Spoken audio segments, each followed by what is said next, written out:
আসসালামু আলাইকুম ওয়া রাহমাতুল্লাহি ওয়া বারাকাতুহু। মুসলিম সমাজে প্রচলিত 10 কুসংস্কার, যে সব কাজের ভিত্তি শরীয়তে পাওয়া যায় না অথচ প্রথা ও রেওয়াজের উপর ভিত্তি করে করা হয়, তাকে রসুম বা কুসংস্কার বলা হয়। ইসলামের দৃষ্টিতে কুসংস্কার পরিহার করা আবশ্যক, কেননা এটি সমাজ ও সভ্যতার জন্য মারাত্মক ব্যাধি। কুসংস্কার মানুষের জীবন কঠিন করে তোলে এবং সমাজ থেকে দিন ও সুন্নাহর চর্চা কমিয়ে দেয়। আসুন তবে জেনে নেই কি সে কুসংস্কারগুলো। তাই ভিডিওটি না টেনে সম্পূর্ণ ভিডিওটি দেখার অনুরোধ রইল। 1. কবর পাকা করা। কবর পাকা করা ও তার উপর চাদোয়া টানানো এবং গিলাপ লাগানো মাকরু। একইভাবে আল্লাহ ছাড়া অন্য কারো নামে মানত করাও গুনহার কাজ। রাসূলুল্লাহ সাল্লাল্লাহু আলাইহি সাল্লাম কবর পাকা করতে, কবরের ওপর সৌধ নির্মাণ করতে এবং কবরের ওপর বসতে নিষেধ করেছেন। 2. শোক বিলাপ করা। কারো মৃত্যুর পর নারী পুরুষ একত্র হয়ে উচ্চ স্বরে বিলাপ করা এবং বুক চাপড়ে কাপড় ছিঁড়ে শোক প্রকাশ করা নিষিদ্ধ। এটা জাহেলি যুগের রীতিনীতি। রাসূল করিম সাল্লাল্লাহু আলাইহি সাল্লাম বলেন, যে ব্যক্তি মাথার চুল ছেড়ে উচ্চ স্বরে কান্নাকাটি করে তার সঙ্গে আমার কোনো সম্পর্ক নেই। 3. পোশাক পরিচ্ছেদে। অন্য ধর্মের ধর্মীয় পোশাক পরা মুসলমানের জন্য হারাম। নারীর জন্য পুরুষের এবং পুরুষের জন্য নারীর পোশাক পরা হারাম। পুরুষের জন্য স্বর্ণ অলংকার পরা হারাম। নারী ও পুরুষ উভয়ের জন্য হাফ প্যান্ট পরা হারাম।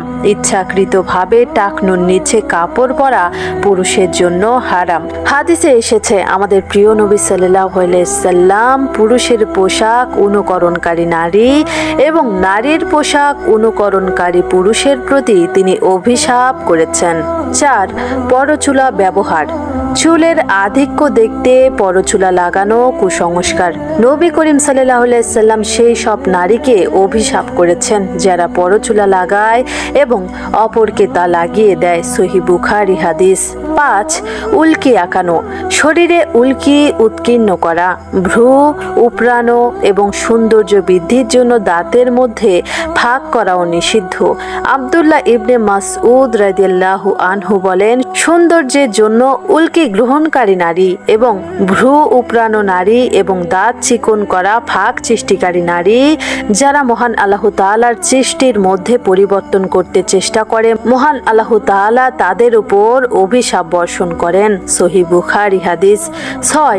শবে বরাতের হালুয়া রুটি। শবে বরাতে হালুয়া রুটি এবং আশুরার সময় খিচুড়ি ও শরবতের ব্যবস্থা করাকে আবশ্যক মনে করা কুসংস্কার। শবে বরাতে বাড়িঘর ও মসজিদে আলোকসজ্জা করা এবং রাস্তায় রাস্তায় ঘুরে বেড়ানো, কেননা এতে নিজের ইবাদত নষ্ট হয়, অন্যের ইবাদতের পরিবেশও নষ্ট হয়।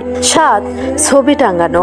ঘরে বা অফিসে কোনো প্রাণীর ছবি টাঙানো এবং বিনা প্রয়োজনে কুকুর পোষা কুপ্রথার শামিল, কেননা রাসূল করিম সাল্লাল্লাহু আলাইহি সাল্লাম বলেছেন, যে ঘরে কুকুর বা ছবি থাকে সেই ঘরে রহমতের ফেরেশতা প্রবেশ করে না। বা হাতে খাওয়া, বিনা প্রয়োজনে দাঁড়িয়ে খাওয়া, ইচ্ছাকৃতভাবে খাওয়ার পর কিছু খাবার অবশিষ্ট রাখার কুসংস্কার। রাসূল করিম সাল্লাল্লাহু আলাইহি সাল্লাম এসব অভ্যাস ত্যাগ করতে বলেছেন।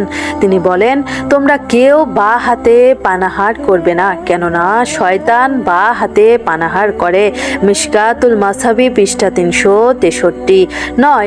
সালাম না দিয়ে হাত ওঠানো। মুসলমানদের পরস্পরের সাক্ষাৎ হলে সালাম দেওয়া সুন্নত, কিন্তু মুখে সালাম না দিয়ে শুধু হাত দ্বারা ইঙ্গিত করা কুসংস্কার। একইভাবে সালাম না দিয়ে গুড মর্নিং বলাও কুসংস্কার। 10.